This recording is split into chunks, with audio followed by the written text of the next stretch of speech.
India के chance ज़्यादा रहेंगे, कम से कम 70%। उसकी एक रीज़न है, आप देख लें कि जैसा कि वर्ल्ड कप में इन्होंने शानदार परफॉर्मेंस दी और ऐसी पहली टीम बन गई जिसने विदाउट डिफीट जो है वर्ल्ड कप उठा लिया।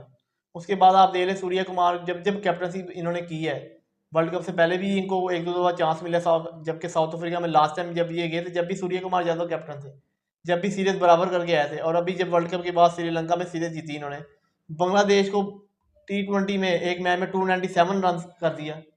तो ये है कि इंडिया T20 फॉर्मेट बेहतर खेल रहा है, इंडिया ओवरऑल बेहतर खेल रहा था, पर ये जो 3 मैच की सीरीज गुजरी है अभी रिसेंट न्यूजीलैंड के खिलाफ, इसमें कुछ उन्होंने ब्लंडर किए हैं बड़े बड़े, जिसकी वजह से ज़रा क्रिटिसिज्म हो रहा है।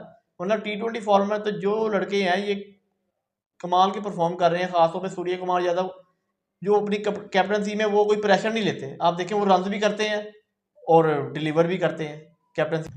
अस्सलामुअलैकुम viewers, welcome to all of you on my YouTube channel Crick Chat. मैं उम्मीद करता हूँ आप सब खैरियत से होंगे। व्यूवर्स, आज की वीडियो में हम बात करेंगे इंडिया और साउथ अफ्रीका के दरमियान 4 T20 मैचेस की जो सीरीज़ है उसका आगाज़ कल से डरबन में हो रहा है, किंग्समीड डरबन में।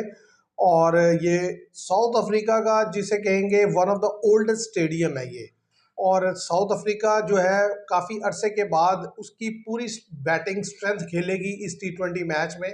और जब से वर्ल्ड कप ख़त्म हुआ 2024 जिसके फाइनल में इंडिया ने डिफीट दी साउथ अफ्रीका को, उसके बाद से साउथ अफ्रीका ने जिस भी जगह टूर किया उनकी फुल स्ट्रेंथ नहीं खेली, जिसकी वजह से मोस्टली मैचेस में उनको डिफीट हुई। लेकिन इंडिया के अगेंस्ट जो है उनके आलमोस्ट सारी टीम जो है कमबैक कर रही है। ज़रा कुछ बॉलिंग पे कुछ इश्यूज हैं, कुछ प्लेयर्स जो हैं वो बॉलिंग साइड में अवेलेबल नहीं होंगे, अदरवाइज जो है बाकी जो बैटिंग होगी वो अच्छी स्ट्रॉन्ग बैटिंग लाइनअप होगी। और इंडिया की भी जो टीम है वो बड़ी यानी कि कॉम्प्रिहेंसिव टीम है इस लिहाज से कि बड़े नाम तो जो थे उनके रिटायरमेंट ले ली उन्होंने, लेकिन उसके बाद जो लड़के T20 टीम का हिस्सा हैं वो ऑलमोस्ट सारे के सारे शामिल है। बॉलिंग को हम कह सकते हैं कि थोड़ी बहुत जो है वो लूज नज़र आती है। तो मेरे साथ है हमजा, सबसे पहले हमसे जान लेते हैं कि प्लेइंग यानी कि जो स्क्वाड है उसमें से जो प्लेइंग 11 हो सकती है साउथ अफ्रीका की और इंडिया की, अगर आप वो शेयर कर दें तो अगर हम अफ्रीका की बात कर लें तो एडन मार्करम है, हेनरिक क्लासन होंगे, ठीक है, ट्रिस्टन स्टब्स होंगे, डेविड मिलर होंगे, ऐसे रियान रिकल्टन होंगे विकेट कीपर बैट्समैन, और बार्टमैन होंगे बॉलिंग में, जेरल्ड कोर्जिया, मार्को जेंसन ऑलराउंडर हैं, कोर्जिया भी बैटिंग कर लेते हैं, महाराज कशम महाराज हैं, और 2-3 नई नाम है जो उन्होंने डेब्यू कराएंगे, वो एक आधा लड़का कोई, रिजा हैंड्रिक्स हैं ओपनिंग में। असल में बैटिंग देखी जाए तो बैटिंग तो सॉलिड है, क्योंकि रिजा हेनरिक्स आएंगे बैटिंग में, रिकल्टन से ओपनिंग भी करवा सकते हैं, मिडिल ऑर्डर में भी रख सकते हैं, एडन मार्करम 1 डाउन होंगे, और 2 डाउन पे जो है वो क्लासन आएंगे, और उसके बाद वो आएंगे डेविड मिलर आएंगे, और जो ट्रिस्टन स्टब्स हैं उनको वो नीचे भी रख सकते हैं, ऊपर भी बुला सकते हैं, यानी कि वो डिपेंड करता है। और नंबर 7 के लिए तो मार्को जेंसन होंगे, और नंबर 8 के लिए जिराल्ड कोर्जे होंगे, नंबर 9 के लिए कशम महाराज होंगे, नंबर 10 के लिए बार्टमैन, और एक जो नंबर 11 है वो जो यंगस्टर्स उन्होंने डाले हैं उनमें से किसी एक को हो सकता है। वो ऑलराउंडर एक का नाम आ रहा है, मुफेलियो इस तरह से नाम है उनका, हाँ जी, 2-3 नाम है उनको डेब्यू करवा। टीम की यानी कि फॉर्मेशन पे नजर डाली जाए तो बैटिंग जो है वो ज़्यादा स्ट्रांग लगती है बॉलिंग की निस्बत। लेकिन अगर आप देखें ना साउथ अफ्रीका में बॉलिंग को अगर आप देखें तो बॉलिंग वैसे ही इसलिए भी बेहतर रहती है कि अगर फास्ट बॉलिंग वहाँ पर खिलाई जाए तो किंग्समीड जो डरबन है वो बड़ी यानी कि इतनी आसान विकेट नहीं होती बैटिंग के लिए, वहाँ पर फास्ट बॉलर के लिए अच्छी खासी मदद होती है। और ज़ाहिर है T20 मैच तो होना ही नाइट में है, और नाइट में वहाँ गेंद घूमता है, नाइट में होना है। और वैसे भी पाकिस्तानी वक्त के मुताबिक 8 बजे मैच शुरू होगा। तो ये है कि जैसा कि आप देख लें कि वरना तो नाइट मैच तो इनके पाकिस्तानी वक्त के मुताबिक 9:30 पे भी शुरू होते थे। नहीं वो बात ठीक है, लेकिन मैं तो इसलिए ऐसे कह रहा हूँ ना कि यानी कि उनका जो डे मैच होता है ना वो 1:30 शुरू होता है। हाँ जी, तो अब ज़रा रात 8 बजे इवनिंग ऐसे हाँ जी, इस तरीके से वो हिसाब किताब होगा। तो उसमें वहाँ पर इवनिंग में नाइट में जो बॉल है वो घूमता है फास्ट बॉलर का, तो यानी कि रन्स ऐसा भी नहीं है कि रन्स बिल्कुल नहीं बनता, रन्स भी बनता है, लेकिन रन भी बनेगा, अच्छा बॉलर यानी कि जो भी बॉलर थोड़ी लाइनो लाइन से गेंद करेगा वो विकेट भी निकाल मदद मिलेगी। और जैसा कि आप देख लें कि वो T20 में कोई ऐसा तेज विकेट नहीं देंगे, वो तो ये है कि जो जैसा विकेट खेलता है बिहेव करता है डरबन का विकेट वैसे ही बिहेव करेगा, इसमें तो कोई शक नहीं। और देखें काफ़ी अरसे के बाद साउथ अफ्रीका ने अपनी फुल स्ट्रेंथ खिलाई है बैटिंग में, वरना क्लासन काफ़ी अरसे से जो है वो नहीं खेल रहे, जब से T20 वर्ल्ड कप का फाइनल खेला। हाँ जी, उसके बाद आप डेविड मिलर भी नहीं खेल रहे थे, ठीक है। तो अब उसके बाद ये दोनों लड़के टीम में वापस आए हैं, और एक जो है रिकल्टन है, उनको आप काफ़ी अरसे से वो खिला भी रहे हैं, 7 4 6 महीने से मुसलसल खिला रहे हैं और वो बेहतर ही है। हाँ जी। तो उनका भी यानी कि इंडिया के अगेंस्ट उनका खेलना इसलिए भी इम्पोर्टेंट है, ज़रा पता चलेगा कि वो एक क्वालिटी साइड के अगेंस्ट कैसे क्या खेलते खेलते हैं। हैं? हल्की टीम्स के अगेंस्ट तो उन्होंने अच्छा यानी कि स्टार्ट दिए हैं, रिजा उन्होंने बेहतर हेंड्रिक्स रन है, बनाया है। तो दूसरे ओपनर के तौर पर ये किसको लेके जाएंगे? देखिए मुझे जहां तक लगता है रिजा हेनरिक्स और रिकल्टन से ही ओपनिंग करवा लेंगे, या फिर दूसरी ऑप्शन ये होगी कि शायद एडन मार्करम खुद ओपनर आ जाए। ऑप्शन तो है, अब देखते हैं वो कौन सी ऑप्शन यूज करते हैं। सबसे डिकॉक बड़ी रिटायर हो बात ये चुके हैं। डिकॉक ज़ाहिर है ऑलमोस्ट, क्योंकि वो उनके बारे में पहले भी आ रहा था कि वो रिटायर हो गए थे, यानी कि ओडीआई से तो आपको पता वो हो गए हैं, और T20 से भी उनके बारे में ये सुनने में आ रहा था। अब ज़ाहिर है वो टीम जब से T20 वर्ल्ड कप हुआ उसके बाद से वो खेले नहीं है, नहीं या तो खेला। वो अनफिट है या उन्होंने एक दो बार फिर अपने आप को जो है वो साइड लाइन कर लिया उसे T20 क्रिकेट से, यानी कि इंटरनेशनल क्रिकेट से। अब मैं आपसे जानना चाहूँगा कि भाई टीम इंडिया जो कि काफ़ी ज़्यादा क्राइसिस में चल रही है, टेस्ट में स्पेशली, अब और T20 में उनका जो रिकॉर्ड है बड़ा शानदार है। प्रीवियसली ज़रा T20 वर्ल्ड कप जीता, उसके बाद 2 सीरीज़ें खेली वो भी जीती। अब यह है कि वो मुश्किल टूर है उस लिहाज से, हाँ देखे ना, जी, कि अवे टूर है। साउथ अफ्रीका में खेलना हमेशा से मुश्किल रहता है। लास्ट टाइम जब इंडिया गया था साउथ अफ्रीका T20 खेलने के लिए तो एक एक सीरीज बराबर रही थी। हाँ जी। अब यह है कि दोबारा 4 T20 मैचेस की सीरीज शुरू हो रही है और ज़रा पहला मैच ही डरबन में है। तो इंडिया की प्लेइंग 11 जो है अगर आप डिस्कस करते हैं, इंडिया की प्लेइंग 11 की बात करते तो अभिषेक शर्मा ओपनर आएंगे, उनके साथ संजू सैमसन होंगे, रिंकू सिंह होंगे, तिलक वर्मा, उनके शिवम दुबे नहीं है, तिलक वर्मा होंगे, अक्षर पटेल भी होंगे, और जैसा कि वो ऑलराउंडर की बात कर लें तो उसमें हार्दिक पांड्या होंगे, रेयान पराग होंगे, और उसके बाद जो है बॉलिंग की बात कर लें, अर्शदीप सिंह है, अवेश खान है। बॉलिंग थोड़ी कमज़ोर नज़र आती है क्योंकि, और उसकी एक रीज़न है सिंपल सी कि ये सारे बॉलर जो हैं वो ऑस्ट्रेलिया इंडिया की ए टीम के साथ गेम है या इंडिया की मेन टीम के साथ गेम है, तो इसलिए बॉलिंग में कंसर्न है। जैसा कि रवि बिश्नोई स्पिनर में है, अक्षर पटेल है, जैसा कि इनको दोबारा वर्ल्ड कप के बाद चांस दिया T20 में। स्पिन डिपार्टमेंट तो ठीक है हाँ क्योंकि जी। रवि बिश्नोई T20 में बेहतर गेंद कर रहे हैं। अक्षर पटेल वैसे ही स्पेशलिस्ट हैं अवेश खान T20 के। बेहतर है। अवेश खान और अर्शदीप सिंह अर्शदीप दोनों सिंह बेहतर T20 है। के बेहतर बॉलर हैं, और ज़ाहिर है हार्दिक पांड्या है फिर हाँ सबसे जी। बड़ी बात यह है, और एक आधा बॉलर और वो यूज़ करेंगे तो इतनी बुरी नहीं है। हाँ लेकिन देखिए बैटिंग का भी टेस्ट है इस लिहाज से कि जो बैट्समैन है ना इनके साउथ अफ्रीका में तो फर्स्ट टाइम ही आप समझ ले जा रहे हैं। जैसे अभिषेक शर्मा है, हाँ जी। ठीक है, रेयान पराग अगर खेलते हैं तो वो भी, रिंकू सिंह पहले गेम है, तिलक इसी वर्मा तरीके पहले से गेम है, सूर्य कुमार यादव पहले गेम। वो लिमिटेड है ना, यानी कि थोड़े थोड़े मैचेस खेले हैं। लेकिन ये है कि T20 जैसे गेम ही यंगस्टर्स की है, हाँ जी, वो और खेला। ये है कि इंडिया इसी टीम से जो है श्रीलंका भी गया, वहाँ भी डिफीट दी, अपने मुल्क में उन्होंने बांग्लादेश को डिफीट दी। ये और बात है कि वो दोनों साइड जो थी हल्की थी, ज़ाहिर है साउथ अफ्रीका एक टफ साइड है और स्पेशली अपनी होम कंडीशन में तो और भी ज़्यादा वो टफ साइड बन जाती है। तो देखना होगा कि किस तरीके से जो है वो इन सारी चीज़ों को मैनेज करते हैं, ऐसा ही है। इंडियन प्लेयर्स कंडीशन को कैसे अडेप्ट करते हैं। और फिर यह है कि जो खास तौर पे जिस तरीके से लास्ट T20 मैच में संजू सैमसन ने बड़ा हाँ जबरदस्त जी, खेला था, ओपनिंग तो करेंगे। क्या वो उस फॉर्म को कैरी ऑन करेंगे, और अभिषेक शर्मा होंगे उनके साथ। तो दोनों की ओपनिंग जोड़ी जो है बड़ी डेवास्टेटिंग है, और सबसे बड़ा जो उनका जो ट्रिप कार्ड है वो तो आपको पता है, सूर्य कुमार हाँ यादव जी, खुद है as a captain, Hardik Pandya, Hardik Pandya है, और इसके अलावा ज़ाहिर है रिंकू, तिलक हाँ जी, वर्मा, रिंकू सिंह, ये बेहतरीन प्लेयर है बेहतरीन, हाँ लड़के, जी, और यानी कि तेज भी खेलते हैं, इनिंग्स को कैरी भी हाँ जी। करते हैं।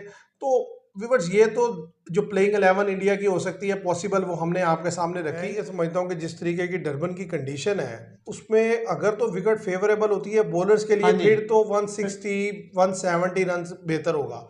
अदरवाइज क्योंकि बाउंड्रीज भी शॉर्ट होती है तो वहाँ पर रन्स भी बनता है। मिचेल मार्श का सबसे हाईएस्ट यानी कि रन्स गेटर मिचेल मार्श है, सबसे ज़्यादा रन्स उन्होंने 200 प्लस बनाया हुआ है यानी कि यहाँ पर 4 T20 मैचेस में, और उनका 91 हाईएस्ट है मतलब डरबन में। इसके हाँ जी, अलावा युवराज सिंह ने जो 6 सिक्सेस लगाए हैं वो भी डरबन में डरबन लगाए में, हुए।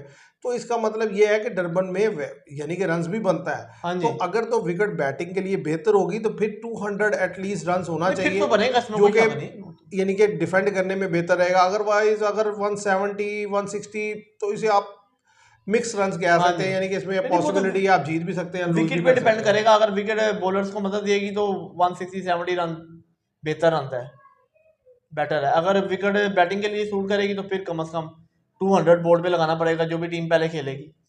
अच्छा, तो ये आपको लगता है कोई टॉस फैक्टर होगा यहाँ पे? टॉस फैक्टर ठीक है, मेरे ख्याल से मुश्किल ही है टॉस फैक्टर, अच्छा मुझे पर लगता यह है है कि कि जो टीम टॉस जीतेगी पहले बॉलिंग करेगी। अच्छा मुझे ये लगता है कि जो टीम टॉस जीतेगी वो बैटिंग करना पसंद करेगी क्योंकि इवनिंग होगा और जैसे जैसे टाइम गुजरेगा अगर ड्यू फैक्टर का इशू नहीं होगा तो बैटिंग करके वो बोर्ड पे रन्स लगा देगी, और उसके बाद रात को खेलना डरबन में एक्सट्रीमली डिफिकल्ट होता है। तो अगर किसी टीम ने पहले बैटिंग करके रन्स लगा दिया 180 प्लस, तो फिर वो डिफेंड कर लेगी उसे, क्योंकि वहां पर ना बॉल घूमता बहुत है रात में। और ज़ाहिर है इंडिया के पास आप कह सकते हैं कि उतनी अच्छी बॉलिंग नहीं है, लेकिन फिर भी ये भी बॉलर जो है ना काम कर जाएंगे, काम कर फास्ट देंगे। बॉलर अवेश खान बेहतर है, हर्षदीप सिंह क्योंकि भी। वो कंडीशन ऐसी होती है। तो मुझे लगता है कि टॉस एक इम्पॉर्टेंट फैक्टर रहेगा, चाहे ड्यू के पॉइंट ऑफ व्यू से रहे, चाहे स्विंग के पॉइंट ऑफ व्यू से रहे। तो दोनों लिहाज से टॉस बड़ा इंपॉर्टेंट रहेगा। जो भी टीम टॉस जीतेगी, मेरा ख्याल है, मुझे ऐसा लगता है कि वो कोशिश करेगी कि भाई बैटिंग की जाए। उसकी वजह यह है कि ज़्यादातर हमने देखा है कि नाइट में गेंद स्विंग करता है और नाइट में खेलना जो है ना डिफिकल्ट होता है। और अब मैं आपसे जानना चाहूँगा कि यानी कि ज़ाहिर है इस मैच में इंडिया और साउथ अफ्रीका दोनों अच्छी यानी कि स्ट्रेंथ के साथ जाएंगे, तो आपको क्या लगता है किसके चांसेस ज़्यादा रहेंगे, कौन सी टीम है जिसका जीतने के ज़्यादा इम्कान है? इंडिया के चांस ज़्यादा रहेंगे, कम से कम 70%। उसकी एक रीज़न है, आप देख लें कि जैसा कि वर्ल्ड कप में इन्होंने शानदार परफॉर्मेंस दी और ऐसी पहली टीम बन गई जिसने विदाउट डिफीट जो है वर्ल्ड कप उठा लिया।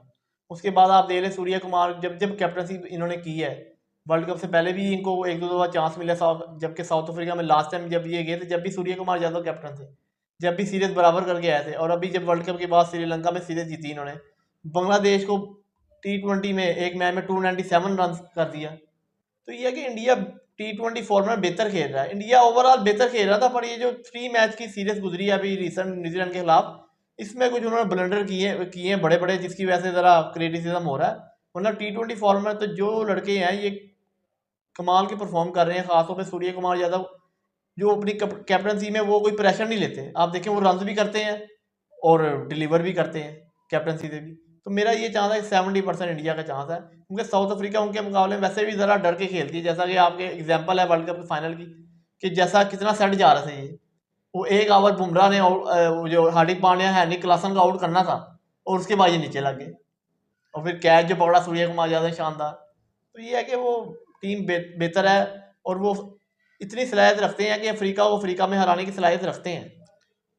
जाहिर है अगर प्रीवियसली भी जैसे आपने मेंशन किया कि 1-1 से सीरीज बराबर की, और इसके अलावा जो आपने पॉइंट आउट किया ना कि जो सूर्य कुमार यादव का जो क्वालिटी है कि वो एज अ कैप्टन जो है ना प्रेशर नहीं लेते, बड़ा फ्रीली खेलते हैं, रन्स बनाते हैं। सर ये प्लस पॉइंट होता है ना किसी भी प्लेयर का कि हाँ भाई जी, वो प्रेशर नहीं ले रहा। फिर सबसे बड़ी बात जो प्रीवियस सीरीज में हमने हार्दिक पांड्या को देखा, जिस हाँ जी। क्लासिकल फॉर्म में हार्दिक पांड्या है, हाँ, अगर वो फिर उन्होंने रिंकू सिंह कंटिन्यू। रन्स कर रहे हैं, हाँ फिर जी, संजू सैमसन ने रन्स किए हैं, फिर खास तौर पे अगर आप बॉलिंग में देखें तो बिश्नोई बड़ी जबरदस्त बॉलिंग कर रहे हैं। और वो और अफ्रीका के लिए खतरा है। जाहिर बिश्नोई, है अक्षर पटेल तो चले वो तो लेग छोड़ दे ब्रेक उनको। स्पिनर से हाँ जी, जो वो तंग होते हैं। इसके अलावा आप देखें जो ये अवैश खान है वो हाँ बड़े जी। जबरदस्त, फिर अर्शदीप सिंह T20 स्पेशलिस्ट है। अर्शदीप सिंह तो तो 4 ओवर वो तो है ही मेन। ये है कि देखने में तो सीधी सी बात है, जो नजर आ रहा है वो ये है कि इंडिया जो है इतना इजी नहीं होगा इंडिया को डिफीट हाँ देना जी, साउथ अफ्रीका के लिए, और मुझे भी लगता है कि इंडिया जीतेगा। लेकिन मैं एज साउथ अफ्रीका को सिर्फ इसलिए दूंगा कि साउथ अफ्रीका एक तो अपनी स्ट्रेंथ से जा रहा है, हाँ जी, और दूसरा जो है साउथ अफ्रीका के अपने होम ग्राउंड में मैचेस हैं। तो ज़ाहिर है यहाँ पर साउथ अफ्रीका इन कंडीशंस को बेहतर समझता है। तो मुझे ऐसा लगता है कि 60-40 रहेगा। 60% चांस है साउथ अफ्रीका विन करेगा और 40% चांस है इंडिया विन करेगा, क्योंकि इसमें कोई शक नहीं, जो जो पॉइंट आपने उठाए हैं वो एज इट इज़ वैलिड है कि भाई T20 वर्ल्ड कप में ये सब कुछ हुआ, सारी कंडीशन है। लेकिन कहीं ना कहीं ये होता है कि क्योंकि एशियन बैटर्स जो है ना वो फास्ट बॉलिंग के अगेंस्ट स्ट्रगल करते करते हैं। हैं तो वो। जहाँ जैसा रिकॉर्ड है डरबन का, यहाँ पर जो मीडियम पेसर बॉलर है ना डेविड वीजा, अब तक सबसे ज़्यादा विकेट टेक लेने वाले बॉलर हैं। और यहाँ पे medium pacer bowler, fast bowler, ये बड़ी अच्छी गेंद करते नहीं हैं। नहीं, कोई शक नहीं तो इसमें। अब ये है कि साउथ अफ्रीका के पास ऐसे क्वालिटी बॉलर हैं, जैसे मार्को जेंसन हो गया, जिराल्ड कोटजे हो हाँ जी, गया, और इसके अलावा जो भी वो एक लड़के को जिसको डेब्यू करवाने का कह रहे हैं, इसके अलावा फिर वो बार्टनल है। तो इस लिहाज से मुझे लगता है कि इंडिया को ये बड़ा टफ टाइम देंगे। और सबसे बड़ी बात यह है कि जिस तरीके से उन्होंने अपने मिडिल ऑर्डर के प्लेयर्स को वापस बुलाया है, क्योंकि देखिए प्रीवियसली जितनी सीरीज खेली है इन्होंने वर्ल्ड कप के बाद, तो ये सारे लड़के जो थे इधर उधर गए इधर हुए थे। उधर गए थे, इन्होंने लीग्स खेल रहे थे, सीधी बात इन्होंने है। टीम का जो है ना अंदर खेलना पसंद नहीं किया या खेले नहीं, हाँ जी, जो भी इनकी कमिटमेंट थी। लेकिन कुछ अब ये रेस्ट पे चले गए। वापस आए हैं, तो इट मीन्स कि वो भी अपना 100% देंगे। तो मुझे लगता है एक अच्छा मैच देखने को मिलेगा। नहीं नहीं, बैलेंस साइड है दोनों। लेकिन मुझे लगता है कि शायद साउथ अफ्रीका जीतेगा, इसलिए मैं समझता हूँ 60% साउथ अफ्रीका और 40% जो है ना इंडिया के चांसेस रहेंगे। तो देखते हैं कल जब मैच शुरू होगा तो क्या होगा। और अगर पिक ऑफ द प्लेयर आपसे मैं पूछ लूँ, तो आप जाते जाते अगर वो बता सकेंगे पिक ऑफ द प्लेयर्स कौन से होंगे आपके इंडिया की तरफ से और साउथ अफ्रीका की तरफ से? इंडिया की तरफ से सूर्या कुमार यादव, हार्दिक पांड्या, ठीक है, तिलक वर्मा, रिंकू सिंह। बॉलिंग में अर्शदीप सिंह, रवि बिश्नोई, ये जो है ना मैच में मेन रोल किरदार अदा करेंगे। अच्छा, और अगर साउथ अफ्रीका की तरफ से आप बताएं? साउथ अफ्रीका की बात कर ले, एडन मार्कम, हम्म हेनरिक क्लासन, ट्रिस्टन स्टब्स, हम्म ये मेन प्लेयर हैं। उसके बाद रिदा हैंड्रिक्स ओपनिंग में, हम्म। और बॉलिंग में मार्को जेंसन, जेरल्ड कोटली या कशा महाराज। अच्छा व्यूअर्स, अगर मैं अपने पिक ऑफ द प्लेयर देखूं तो मैं संजू सैमसन और इसके साथ साथ सूर्या कुमार यादव और हार्दिक पांड्या, और इसके अलावा अगर बॉलिंग की बात की जाए तो रवि बिश्नोई और अर्शदीप सिंह। और साउथ अफ्रीका के लिए जो मैं पिक ऑफ द प्लेयर समझता हूँ वो ट्रिस्टन स्टब्स और उनके साथ जो है वो हेनरिक क्लासन, ये दो, और एक तीसरे प्लेयर रिकल्टन। ये तीन बैटर्स मैं समझता हूँ ये पिक ऑफ द प्लेयर है मेरे। और बॉलिंग की अगर बात की जाए तो जेरल्ड कोटजिया और मार्को जैनसन और कशम महाराज। तो ये पिक ऑफ द प्लेयर है साउथ अफ्रीका के मेरे लिए, मेरी तरफ से। तो देखते हैं कल जब मैच होगा उसके बाद फिर डिस्कशन में जब आएंगे तो देखेंगे किसकी बात ज़्यादा बेहतर रही। तो मैं उम्मीद करता हूँ आपको ये वीडियो पसंद आएगी। वीडियो पसंद आए तो इसे लाइक कीजिएगा, शेयर कीजिएगा, चैनल को सब्सक्राइब कीजिएगा। Thank you very much.